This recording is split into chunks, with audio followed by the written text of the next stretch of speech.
Jack White, nice to see you. Nice to see you too. Congrats on the records. Thank you. I absorb that and feel it, and I'm proud to hear those words. You're beautiful. They really are. Thank you. And I got a lot to say about them. Like I got a lot. But I want to talk about where we are. I've never been here before. Yeah. This is the Third Man Records warehouse. Yes. This is the radio, so I should probably do an okay job describing it. Describing where you are. There are boxes of vinyls and some CDs and some T-shirts, and everything looks beautiful, and it's all really impressive when I walked in. Yeah, it's the shipping center. This is the mail order center we're in now. What was the goal when you first started it? It was all very tiny goals. It was, at first, I was looking for a building to store my equipment in. I had about like 15 different storage units, tour gear, road cases, things from, several different bands over the years, like, drum set from this band, I have a speaker cabinet from that. So it turned into kind of a monster thing. And I just wanted to have one building where they were all at instead of all these different places. So I found this building, and I thought that'll be great. I can put it all in one place. But the building also had like a psych wall in the back because they were filming audio visuals. What's a psych wall? Like a curved wall for photographs. Yeah. Infinity wall, I guess it's also called. Yeah. Cyclotron. I thought, that'd be nice. We could also do photo shoots there, or maybe even film some stuff there once in a while. And I thought, it'd be great. We also rehearse here for tour. That'd be nice. And then on and on it went. Then I got my vinyl rights back because Version had collapsed in America. So I got my vinyl record rights back, and nobody was pressing them. Right. So I thought it'd be nice to press those, bring those back into pressing, and bring them back into print. So brought in Ben Swank and Ben Blackwell to come on board. So we kind of started a real physical Third Man, but it was just going to be an office and small thing. And it just kept going and going, these baby steps. Then we thought, how about live shows, not just rehearsals, let's have live shows. What if in the store, you could come in and record your own vinyl record? What if, on and on it's gone, and now it's location in Detroit with a pressing plant, and now our new location in London, in Soho, and so it's going international now with these physical places, so it's pretty exciting. What's the part of that you're the most proud of? I think that it's grown kind of without my direct, involvement on every little minutia. At first, it was a desire of mine to design every element of it, and I really like design. It feels very of you here, if you don't mind saying. You know what I mean? Thank you. Yeah. And then as the team grows and you trust more and more people, and the family gets bigger, and we bring in all these other creative minds, that things start to happen without your involvement, and then it's just a beautiful thing. Things are happening. We have our own magazine, Maggot Brain, now, and we have Third Man Photo Studio. You can develop prints here. We have Third Man Books. We have our own book department. We print poetry books about music. These are all things that I've had very little to do with, and so that's great. And it just keeps growing and growing. I'm kind of shocked every time I turn around to see what's happening. Was there when you sat down with the two bands and talked about what you wanted to do, was there any prevailing ethos? Was there anything like, this is the kind of stuff we want to put out, this is the kind of business we want to run? The main goal I kept saying, and I still say, is we want to make things exist that don't already exist. We want to make situations happen that wouldn't happen at other places. Unique is the word that comes up all the time. Tangible comes up all the time. Okay. Things you can actually experience and see and hold in your hands and experience with your body and mind. And so that leads to something like, say, recording a live acetate in front of an audience, recording right to vinyl on stage. There's nowhere else in the world you can do that. It's just at Third Man London and Third Man Nashville and Third Man Detroit. And recording to tape in front of an audience, there's nowhere else you can do that. Recording in a recording booth in the store. Being in a record store where you can look through a window and seeing records being pressed that you can buy in that store. There's nowhere else in the world you can do that. These are things that are the ethos of Third Man. Why? Why is that important to you? Because I think it's easy to make a fake brand. People, for most, like 90% of brands that people attribute that word to, is really just a logo. Right. A logo that has no meaning behind it at all, whatever it is. I mean, it might have a company that might have some history or something, but you see like a sporting goods company name on a shirt or a tennis shoe name or whatever. what does it mean? I mean, people walk around and walking advertisements for these brands that have no depth to them at all. They're just a name. Nothing wrong with that in one sense, whatever. It's just decoration. But on another sense, it's nice to have something a brand that come from actual meaning, that from actual purpose, that things were put into action with trying to accomplish an idea, you know. Why? I guess what I'm curious about is why of the tangible part. I know I might be digging a bit deep, but like, I had a moment over the pandemic where I went through my records and. You know, I plunked a few of them on and I listened to them and I was trying to think about what I liked about them because I think when I first bought them, I liked owning them. I liked the image. Yeah. There might have been even a not great part of me that just kind of liked owning something. You know what I mean? Just like having it, like keeping something. But then I realized what I liked about it was that I couldn't get up and easily change the song. Yeah. I couldn't easily. I had to be very mindful about what I was listening to. Yeah. So I'm curious as to like. The why for you of vinyl, because I don't think it's just the tactile nature of it. It's about reverence, you know. I think like we don't want to see movie theaters die away. Why is that?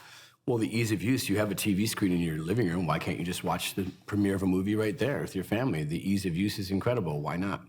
Oh yeah, there's nothing wrong with that. That's great. But the beauty and the romance of going to a theater, buying tickets with your family, walking into a room, eating some popcorn, the lights dim down, the doors are closed. Now we're reverential to this object, this art that's going to be put on the screen and involve us in all kinds of ways we wouldn't have been involved with at home.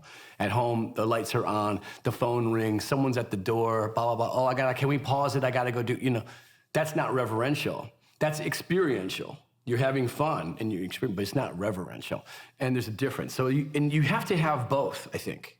You know, you can't even appreciate one without the other.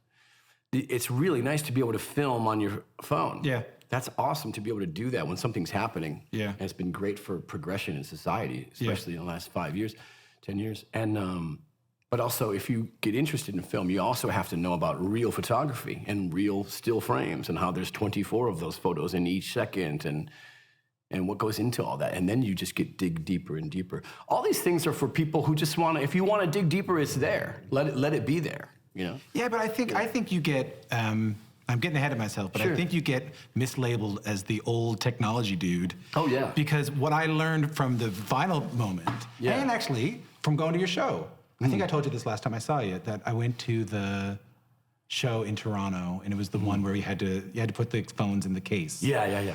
And I was sort of like charmed by the novelty of it. Sure, yeah. And then I was also charmed by the people who were pissed off about it. Yeah. And I got a kick out of the sort of experience of it. But it did work. I felt drawn to the show. I felt drawn alongside the people with me. Yeah. In the same way I felt when I felt. So I think, because there's no going back, right? There's no we can't bring a printing press back, and we can't go back to the quill. Those things are already happening, and people don't realize it in so many elements of their life. Church, no phones. Orchestra, no phones. Opera, no phones. Movie theater, no phones. Or supposed to be. Yeah. On and on and on.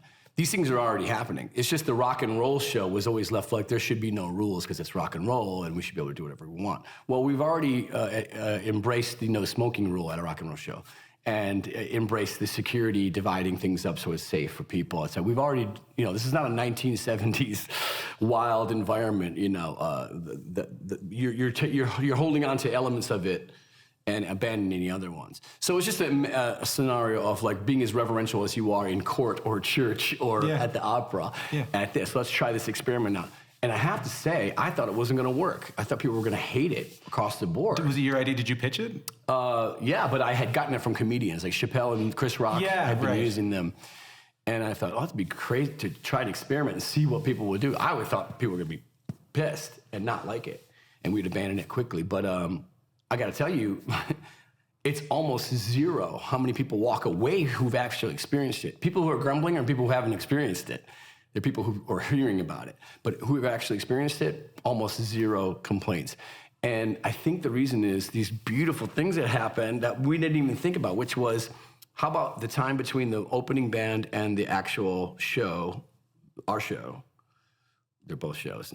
Between the opening band and our set, that time period of setup. nowadays, no, everybody would just immediately get engrossed into their thing. Now they don't have that. They don't even know what time it is. Yeah. Okay, so that's an amazing thing, to be in a room where you don't even know what time it is anymore. How often does that happen? So now what starts happening? People start having conversations with one another. Yeah. And we're back to talking about music again, like you would at a record store. And you would be turned on and you tell me about a name of a band you're interested in. I say, oh, if you like that, you might also like this. And this is how we turn each other on and inspire one another. Now we've got an inspiring scenario. So these are the reports I'm getting from people, you know. What's the lesson there about what people actually want? I don't think anybody knows what they want. But you know what I mean? Yeah. Like, I think that the lesson there is, well, I'm not going to put words in your mouth. Yeah. What's the lesson there in terms of like what people can, if you give them the opportunity to do, they'll do, you know? Yeah, I think one time I was on a video shoot with a horse, riding a horse, okay? And the trainer said something really funny that I almost thought was a non sequitur, like a hard day's night or one of those kind of things where, what do you say? The words that don't really, sentences that don't really make sense. Yeah. He said, this horse will do whatever you let it do. This horse will do whatever you let it do. I'm like, okay. And I kind of kept repeating it the whole day. I don't understand. It was in a way of saying, like, you're in control of this horse, you know, but he's a wild animal. And he'll be a wild animal if you let him be a wild animal. You need to control him in order to film this video. If you want him to stand still, he's only going to stand still if you tell him to stand still. If you don't, he's going to be a horse. So humans, how different are we? Yeah. We're going to be human all the time. And I think there's an enjoyment with parameters. And sometimes for artists, it can be an inspiration to have parameters too.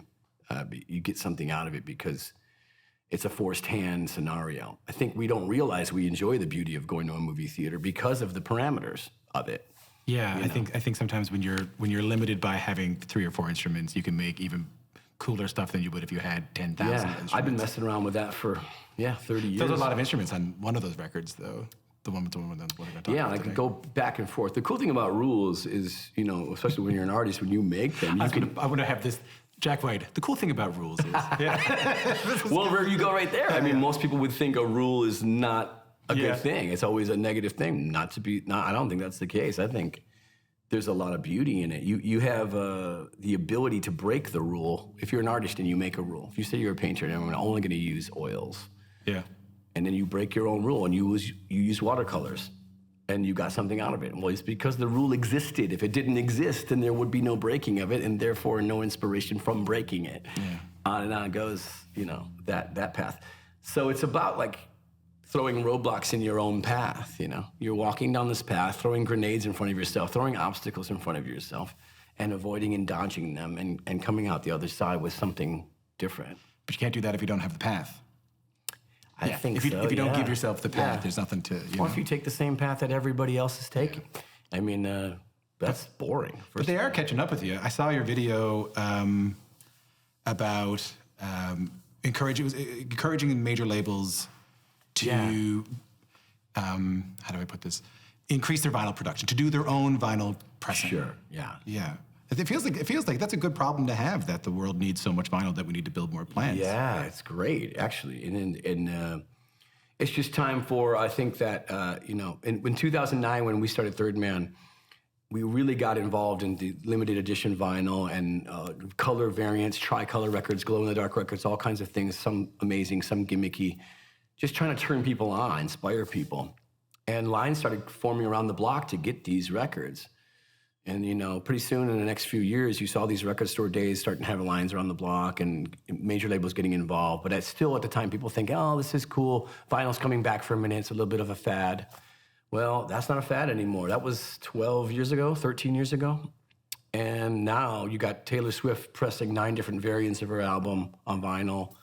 You know, Olivia Rodrigo, Adele, Paul McCartney, whoever. Everybody's doing multiple variants of their record, which is amazing. You get one at Target, you can get one at, you know, online or Amazon or something like that. But it doesn't matter. You're turning people on to something interesting and that they can get involved with and get deeper into the music.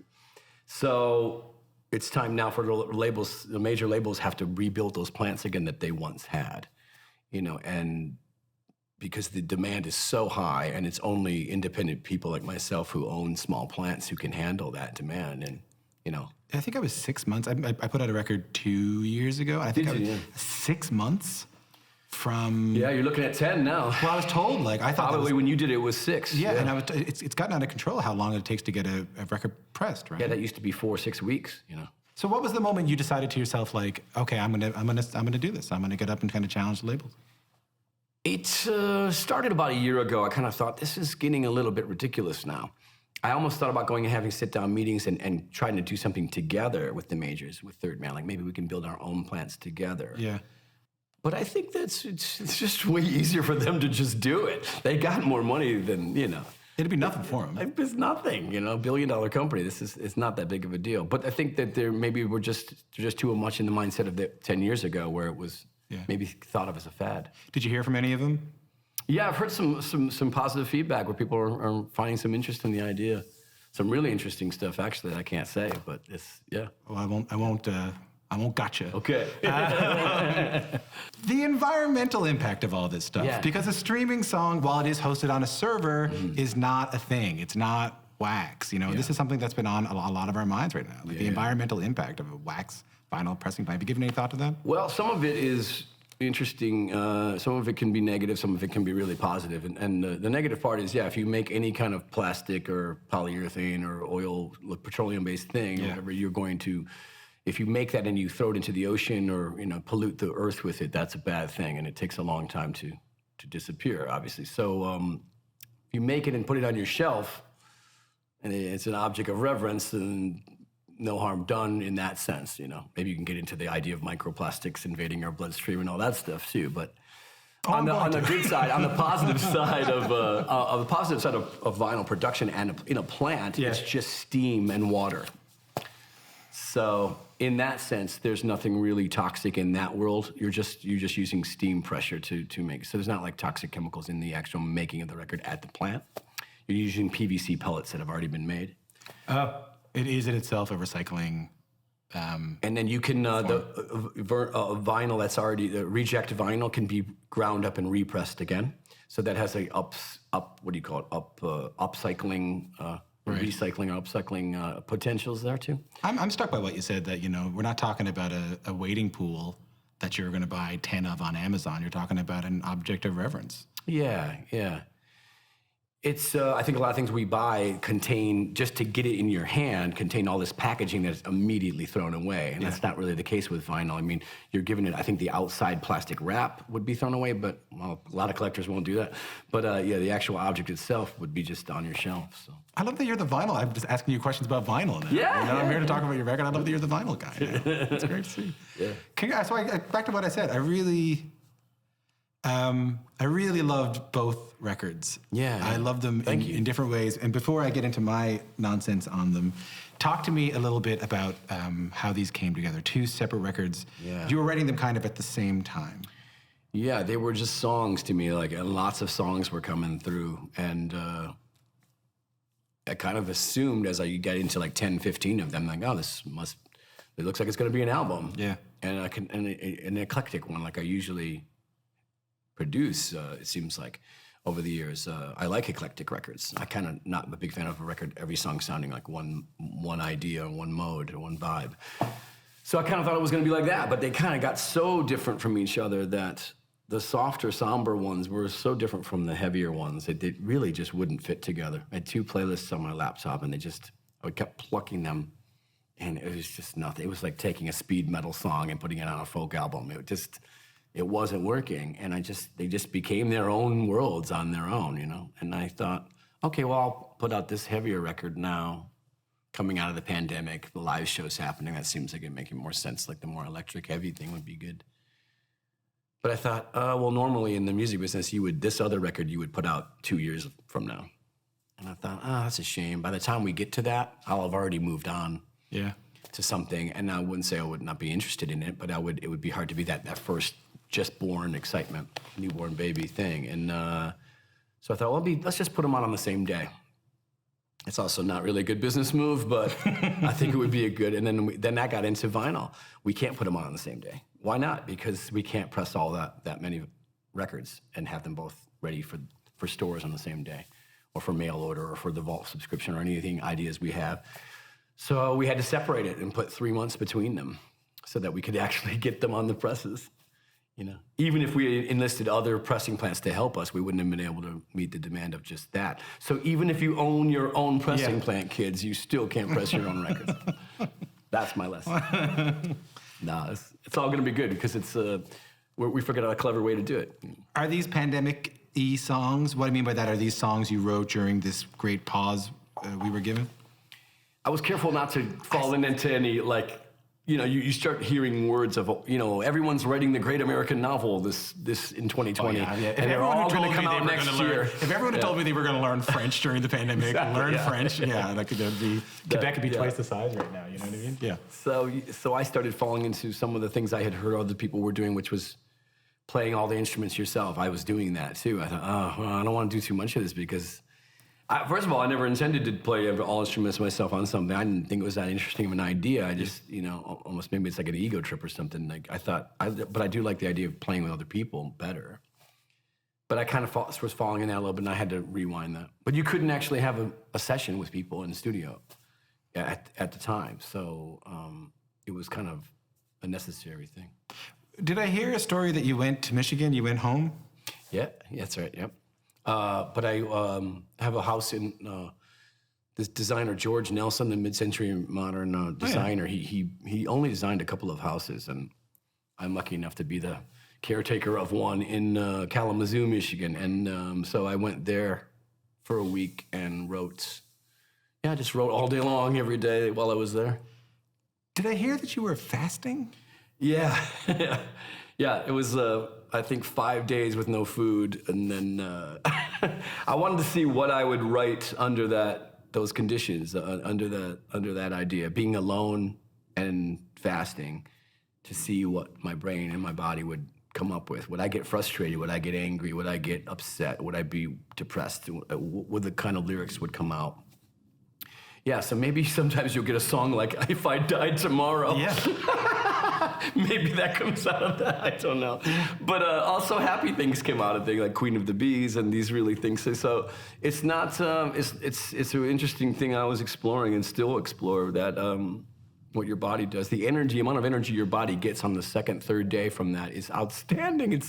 It's not to be believed. And I'm not promoting this to other people in any medical sense. Where did this idea? I'm very curious about this. Where did this idea come to you? I read a book called The Fasting Cure at Upton Sinclair, because I read the Upton Sinclair book, The Jungle, when I was younger. Old stuff. I mean, what was that? Early 20th century. Yeah, 1910 or something around there.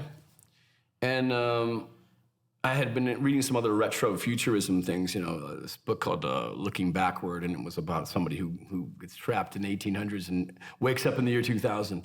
It was one of the communes had been built around this idea, this guy's book. And so I was reading this, getting into Upton Sinclair, reading the idea about, Upton Sinclair is genius. I mean, he's a brilliant mind. And he was going all over the place, you know.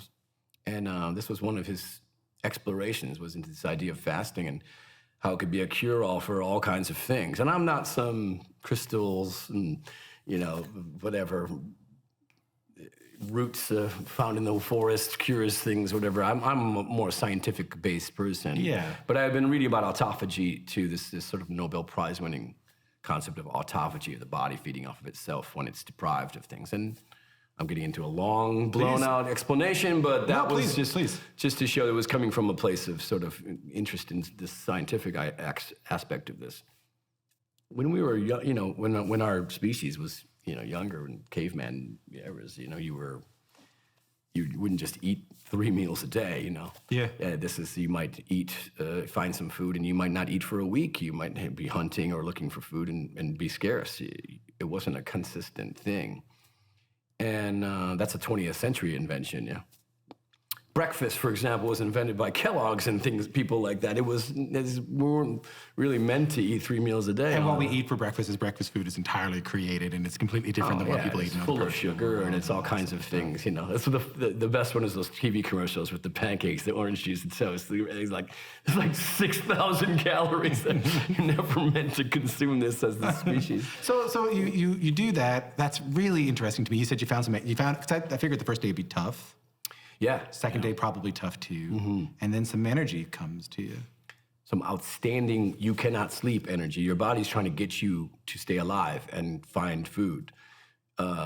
This is a natural occurrence. What are you doing? Like, what are you? I'm out just wandering in the woods looking for deer. No, you're trying to find things to do with this energy. You know, I was going running, I was going for walks and writing a lot of music, and you're in the zone where you're finding things that I would not have normally done this on a Wednesday afternoon. You know, this is now I'm in a different place now. But this is what I'm talking about, like, you know, whatever, you're creating a scenario for yourself, and I can break the scenario at will whenever I feel like it. I can go and eat some food or drink something, whatever. I'm in control of it, and because I created it. And I can live by the sword or die by the sword or ignore the sword, you know. These are just ways that I use to inspire myself, you know. It's not telling other people to do it. Again, we'll be clear again. We're not telling anyone to start fasting. Well, that goes for anything I'm talking about, though. You know, whenever I'm talking about, you know, No, I know. analog recording, or if I'm talking about film or whatever, I'm not telling people. I think that's what people have misunderstood about me is, you know, like that I hate digital or any modern technology. Absolutely not. Half of the effects I use on my guitar are digital. I listen to music through an iPhone and through an iPad and constantly digital streaming all day long. Those things are all great and useful tools, you know, and I think they all should be used, you know, to advantages for artists. You know? I think people want that. It's an easy binary to put people into. Oh, Jack White, he's the yeah. And that's why I was trying to ask you about, like, it's not to me. It's to me what I got from this is the intention of the object as opposed to the object itself. Yeah, if you. You know, I think we all read about artists in the past and use in their techniques. You know, some artists might be obsessed with a certain color at a certain time or a certain technique at a certain time and only work in that zone. And it's interesting to read about and respect.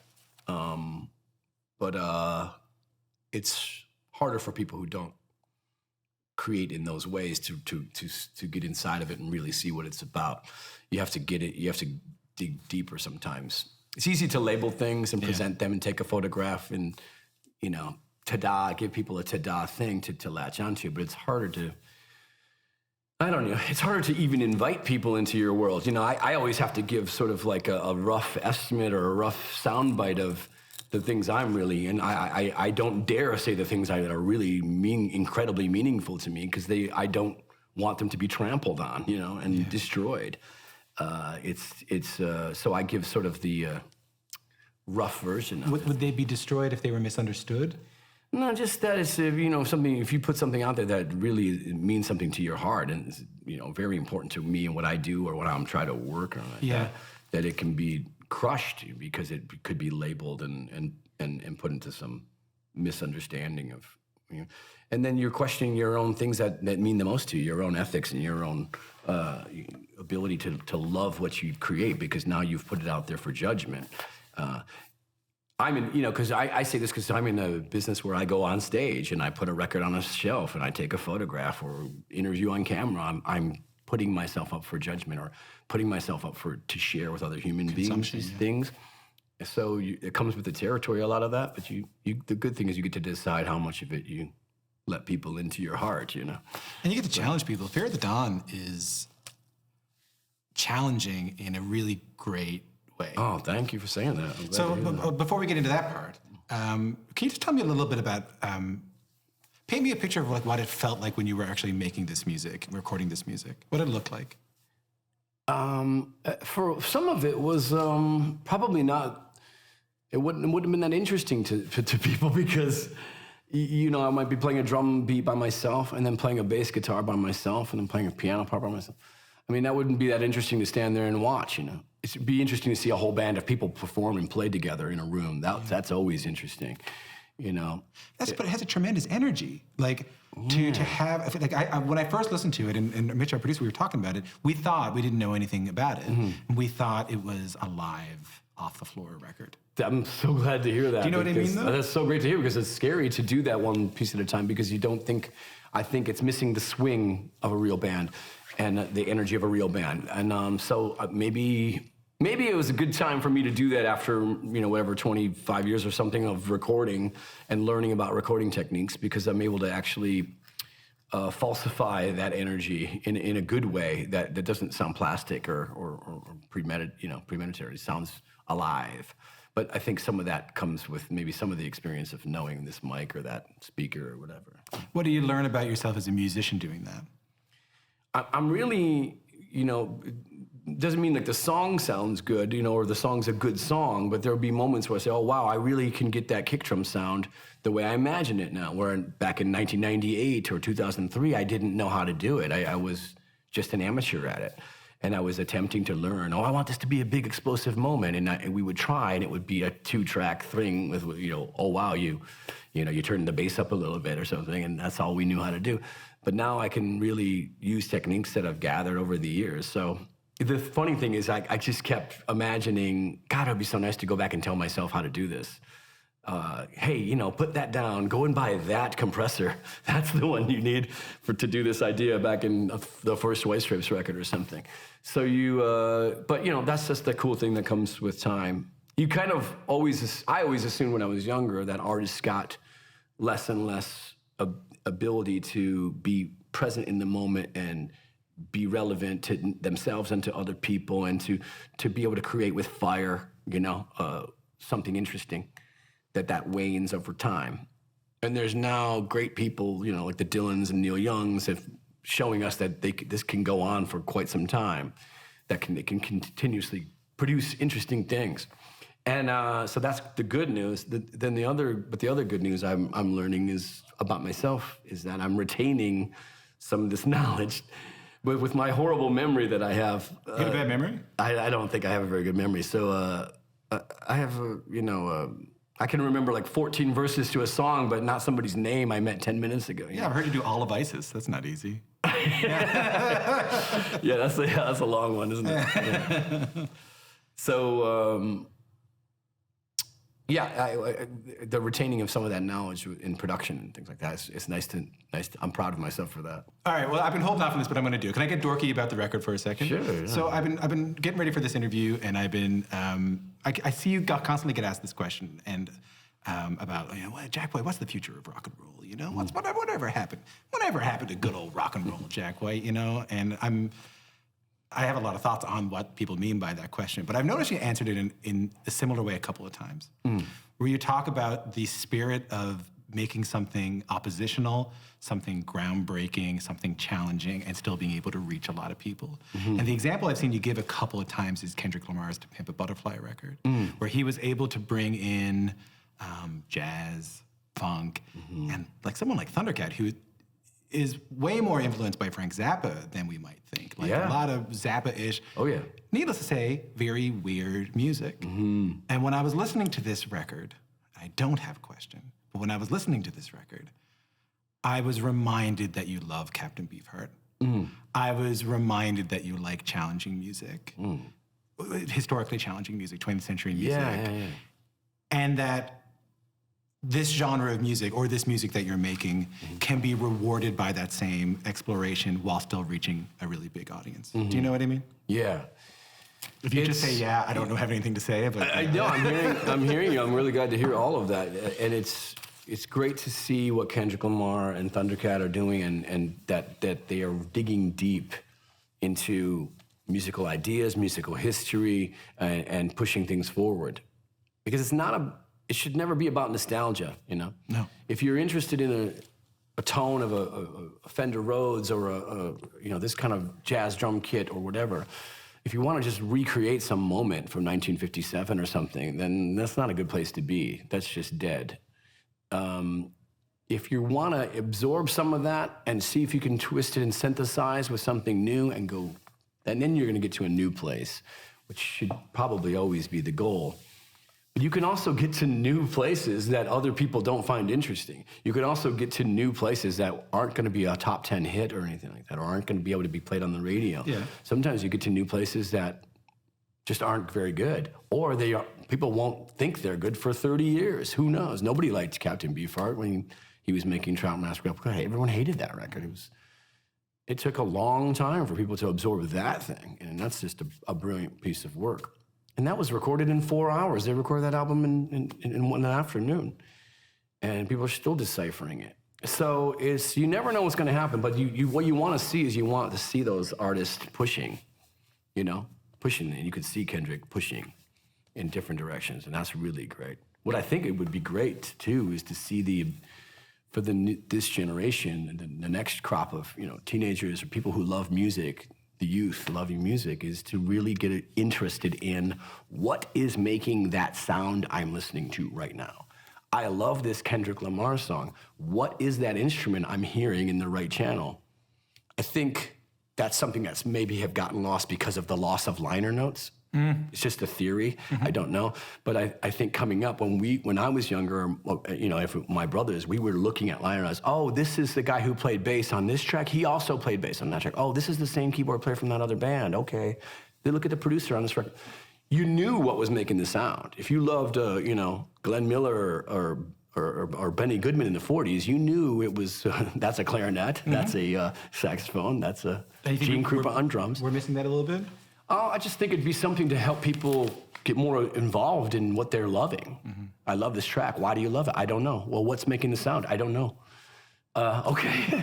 When you saw a movie with, before CGI, you'd say, okay, well, they ran a train off a cliff and it looked incredible. Yeah, a house fell down a bunch of people. A real train went off a cliff, that was incredible. Or they did an incredible job using a model to make it look like a real train went off a cliff. Now it's just, it's a computer did it. End of conversation. You can't dig much deeper into that. If it was a model train to made it look like a train crash, you could dig deeper. Oh, how did they film that? What lens did they use? And what was the motivation behind not using a real? On and on the conversation can keep going. You don't want the conversation to end, You don't want to just say, oh, it's the drum machine. You want to be, no, that's the drummer. And the reason, he's using a traditional grip and that ride cymbal has sizzles in it. And when he went to the bridge, you want those conversations to dig deeper. If you love music, if you tangent, if you just, it's background noise to you, whatever, who cares? But if you want to dig deeper, it's nice to have it there. Yeah, you're right. It reminds me of this thing that, I'll go briefly off topic, but I got to talk to Penn of Penn and Teller one time. Oh, yeah, yeah. And smart guy. Incredibly smart guy. And I asked him, I was like, so why do you tell the audience how you do the tricks? Yeah. And he said, because that's honest. He said, because there's no such thing as magic, Tom. Mm-hmm, right. There's no magic. Right. And he says, what worries me about magic and entertainment is that we're starting to tell people that there is, but there's not. Yeah, he's smart. It's important for me to let people know that. Mm-hmm. Well, he's in a tradition of the great Houdini, too, which a lot of people might not know, spent a good deal of his time denouncing psychics and denouncing people who were ripping people off, and he was trying to help people like to not be taken in by charlatans and showing them that this is not magic. I think he said a phrase like, I don't perform magic, but I'm very, very good at what I do, or something like that, where it was really a showbiz kind of delivery to say like, no, I can get out of this locks or straitjacket. It's not magic. I'm highly trained at this. So there's a beauty to that, letting people in. I think there's a death of some romance to some people with that when you have to explain to them that astrology isn't actually real. Sorry, I guess a lot of people find that unromantic and it hurts their feelings. But at the end of the day, there's so much more beauty in the reality to start with. It's just far more interesting. Yeah, I think knowing that it's a saxophone will help you realize that it's accessible to you too, that you can do it too. You have a chance, right? Yeah. Can I talk about... is this where you pull out a saxophone and do a solo? Yeah, here we go. Well, I just thought this whole is a ruse so I could audition for the band. Here we go. And I can only do Baker Street.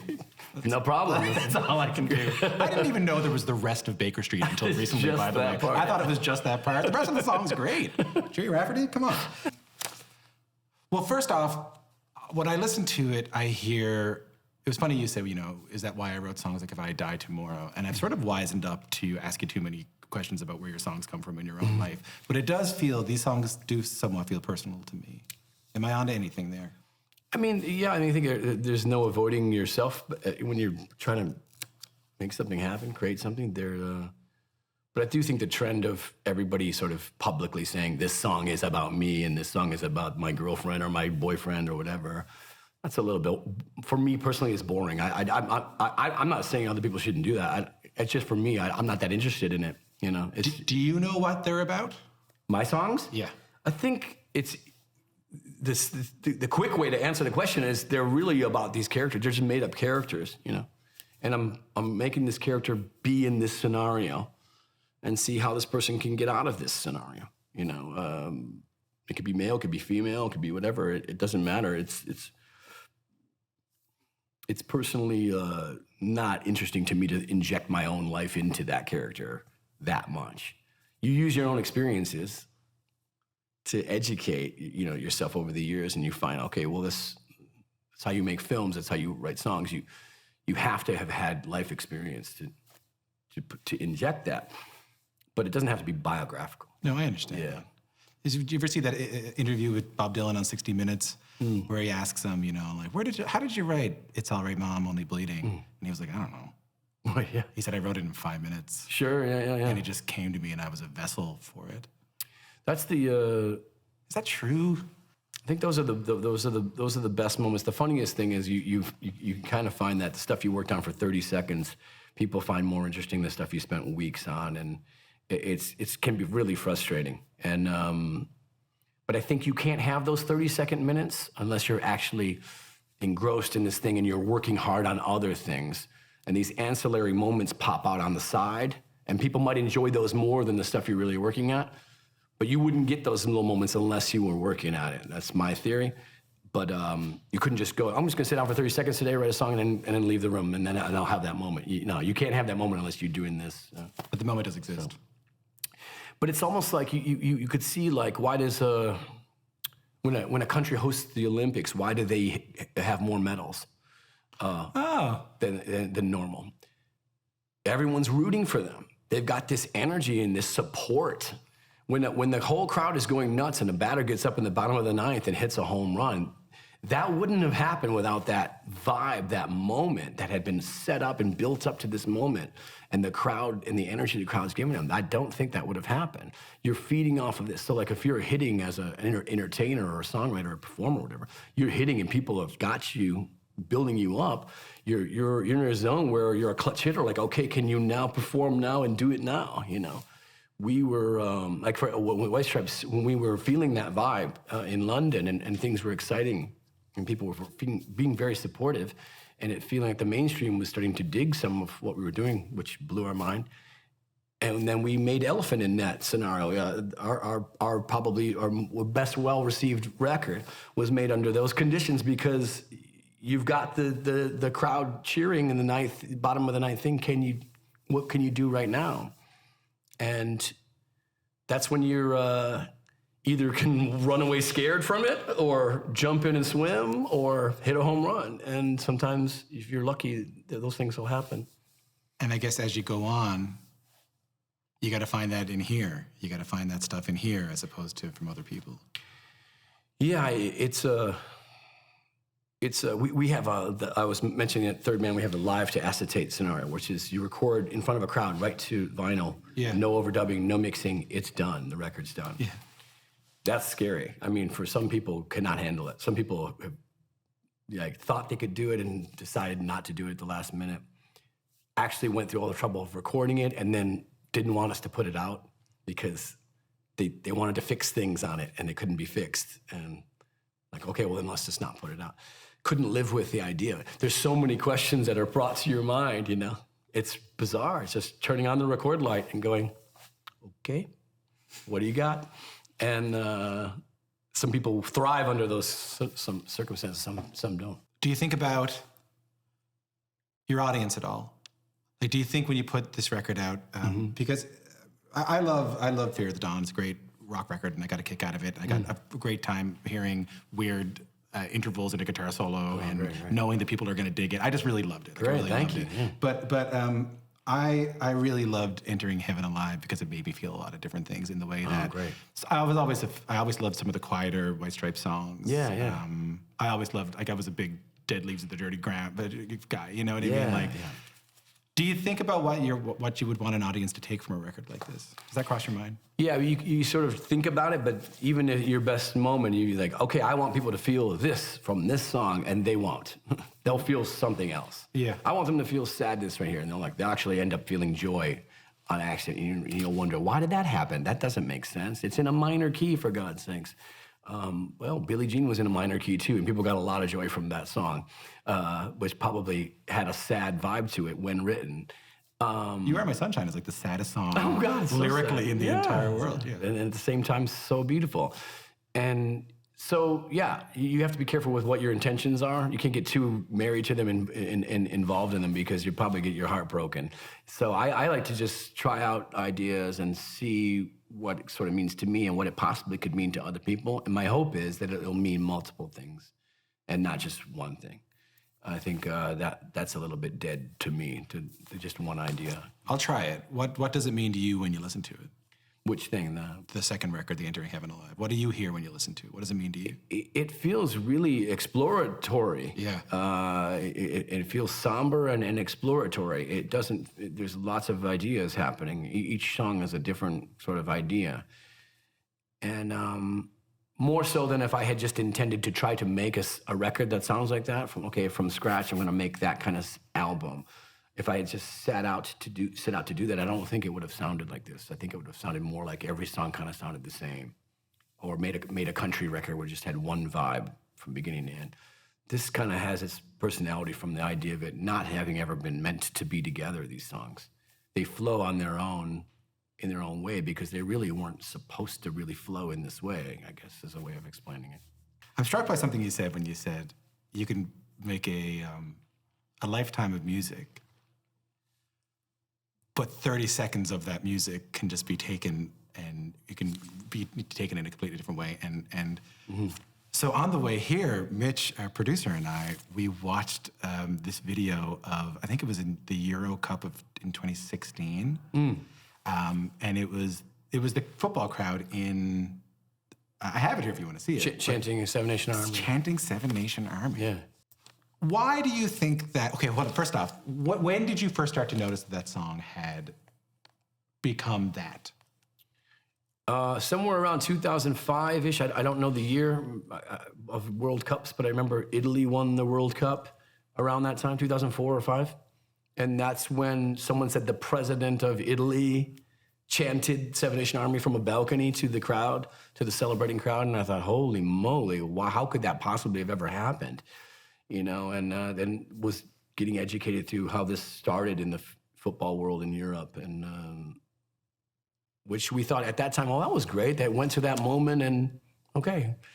Now I thought it was assumed it was going to go away the next year, and it's kept on, and then it moved to America, like the what was it, the Baltimore Ravens, and then the Miami Heat were absorbing it in basketball and in football, and then Baltimore Orioles were absorbing it in baseball, and on it was going. And then as that was going, people were starting to say, hey, shouldn't this be a Detroit thing? You know, how come the Detroit teams aren't doing this? Then the University of Michigan started chanting it, and their rivals, Ohio, started chanting. So that was going on. So yeah, I kept hearing these stories, and I'm remembering these because every one of them was such a bizarre, like, head-scratching thing. Like, I cannot understand why this is happening. It's so bizarre. Why do you think it's happening? Why do you think that song did that? I think there's something a little bit, you could get into music theory about it or something. There's almost some kind of universal melodic interval of some kind that triggers to people. And what I think also is possibly more in the realm of folk music about it might be that people are chanting melody and not singing words, which is strange. People might, scream, we will rock you. They're saying it in English, and it's a rhythm. Mm-hmm. We will rock you. It's a rhythm chant. This is a melody. They're chanting a melody. It's very strange. And I think it's maybe in America, first time people experience that, because there's soccer chants in England and around the world. That's always been going on for decades or whatever. But we don't really have those chants in America like that as much as America loves sports. So this is maybe their first experience with that sort of soccer chant that you'd see in Europe a lot. What's the experience like of being on stage and starting that song and having that happen, having the crowd do that? What's that like for you? It's good to make it the last song of the night, I'll tell you that much. What do you mean? You can't follow that. Once we play that, there's no playing anything. There's no, here's a new one. No. But no, the experience of having everyone sing that back to you, I mean, I have to imagine that's profound. Outstanding. I mean, as a songwriter, you couldn't ask for more. It's a gift from heaven. You were just an antenna at a moment that it flowed through and it came out. And what's so funny is the beauty of that is for us to, like, say, me and Meg can say, wow, we were in that room and nobody cared. It was nothing. It was just another one of the songs. We were way more interested in 2 or 3 other songs on that album at the time. And how the labels didn't want to put it out as a single when we first... want to put it out as a single? No, I actually sort of was insisting, this should be the first single because it sounds so different than what we normally do. And that'll be a good thing to just clear everyone's palate. And then we'll move on to the good songs. That was my theory. Thinking, it's okay, you know? So it's funny, man. You got good instincts. You should start a label. I'll think about it. Well, listen, I forgot to ask you something, and I know, but let me get this in before we go. Yeah. I wanted to talk about you in terms of the upholstery in the furniture making. So first off, did you make anything during the pandemic? Did you make much? I did work on a lot of furniture. Yeah, a lot of design concepts and a lot of furniture. Anything here? Anything that I can see right now? Yeah, there's a little bit of work I did upstairs in the office, but the other work I did was for the Third Man Detroit location. Yeah. And Warstick, there's a baseball bat company I'm co-owner of. I saw that. I did a piece called the Warrior Chair for them, which is sort of, I think, maybe the first scented, possibly permanently scented piece of furniture. And the idea was when you sit down on a cushion, these air pockets from underneath the arm are opened up. So I had sewn into them these cedar chips that had been soaked with oil, leather and smoke and burnt ash wood from baseball bats, so that this particular scent, you can only, when you depress the cushion, will be released, I thought about this years ago, like process, like if a moldy chair had mold in it, you would sit in it and you would smell mold. That's bizarre how that scent can last, a century or something. Maybe there's other things you could do that could permanently last in a chair that would make it smell this pleasant or unique scent. And so far it's been a year and a half or something. It still has that scent, so it's still working. Is that connected to the music at all? Is there, or are those two completely different sides of you? Yes, because I'm working on scented music. No. Yeah, that's the first time. Hear me out. That's a very beef hearty. Yeah, he probably already did that. Is the furniture making, the upholstery, the tangible side of that, is that connected to the music making at all?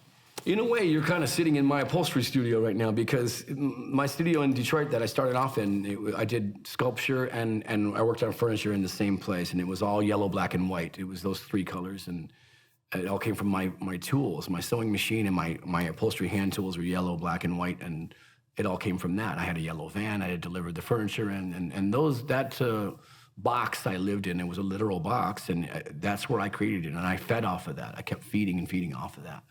And this is now exemplified throughout this label. Third Man Upholstery turned into Third Man Records, and Third Man Studio, and Third Man Photos, and Third Man Books, and these all came from this moment in working on furniture long ago when I was a teenager. So, is it connected here at all? Is it connected in the... It's hard. I have to get not too close to it, because it can sort of it can be heart-wrenching to examine it at times, how important some of those things are to me. But at the same time, it can be treated as gloss to maybe other people. Like, okay, everything is this color, or everything is a color. Whatever. Okay, good. Someone could look at it as a branding thing or something like that, and that's fine with me. I'm totally fine with that. But to me, these being in this building takes me back to my early days. I guess attempting art as a free human being by myself as an adult, creating art, and without anybody around to tell me how to do it or to be your own boss. And I think the fear that comes from that turned into responsibility and turned into empowerment, for myself, and able to push myself through all that. Big fan of the records. Thank you so much. I'm glad. Thanks for the chat. Thank you. And say hey to Newfoundland for me. I can't wait to come. If when you're back, I can't wait to get back there.